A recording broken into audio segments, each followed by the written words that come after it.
To cover tonight, as you'll see from your handouts, there's a number of workshops there. Don't worry, I don't expect you to do them all tonight. Ultimately, you've got enough there to keep you occupied for the rest of the week, I think, if you take your time going through it. But at the same time, we have a week's break, right? So you'll be able to apply some of those things during the holiday as well, when we take a break for a week. Now, it's important that you keep reading Philemon, okay? In order for this to work, I really want to prove to you guys that repetitive reading works, all right? Now, some of you are probably getting a little bored by now. It's been 2 weeks, right?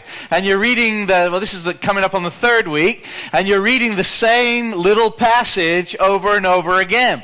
Now, what I'd encourage you to do is start slowing your reading down. The danger is when you start getting a little bored, you tend to speed it up, okay? You go through and you're like, oh, I know that, so I'll move on. I know that, so I'll move on. And that's how you miss things. The idea is you need to engage your will. And you need to train your will to do what it doesn't want to do. And that is to knuckle under and pay attention to what you're doing. Because we're going to go for another few weeks yet. You've got all of this week to go. Then you've got next week while we're on holiday. You still need to read it every day, okay? At least once. It's only tiny. It doesn't take a long time. And then the final week, when we do application, you'll continue reading it again. So you'll have 5 weeks under your belt. You'll actually have done more than 30 days, which is the recommended. And if you're faithful, and if you persevere, and if you take your time and you don't skim read, I promise you, you're not going to forget Philemon for the rest of your life, okay? You're going to remember it. And that's the idea. Because the Bible interprets the Bible, as we'll see later on. And the more you know, the better you can interpret. So by filing away book after book after book in your memory, what you're actually doing is you're compiling information for the future.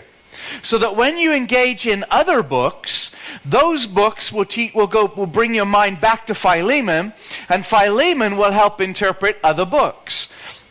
Especially books that are written by Paul. For instance, Colossians. Colossians and Philemon are very closely related. And so is the book of Ephesians. As I told you a few Sundays back, Ephesians wasn't actually written just to the Ephesians. Ephesians was written as a general letter, just like most of Paul's letters, to all the churches. They just happened to find one copy with Ephesians on it. It was a general letter. So the more you read these letters, and as you gradually work your way through these different letters, reading them repetitively so that you remember what they say, the information that you gather as you go along will begin to interpret the information that you have, and the information that you have will engage you and help you to interpret what you're reading. Now, it really comes alive when you pair up books like, for instance, 1 John and John.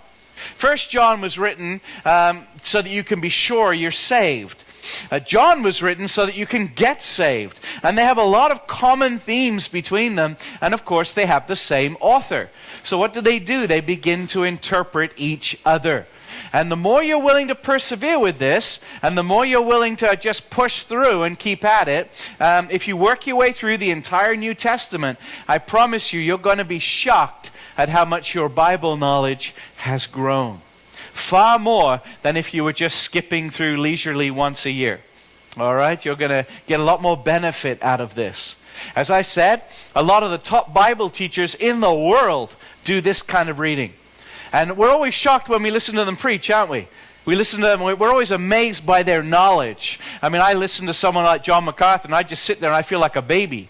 I mean, it's like, oh my goodness, he knows so much.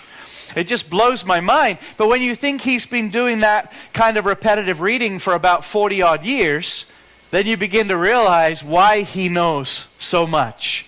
The problem is, many Bible students are very lazy, and they don't want to do it. But you need to knuckle down and just do it. And remember, it doesn't take that long, does it? I mean, you get home from work, you're a little tired.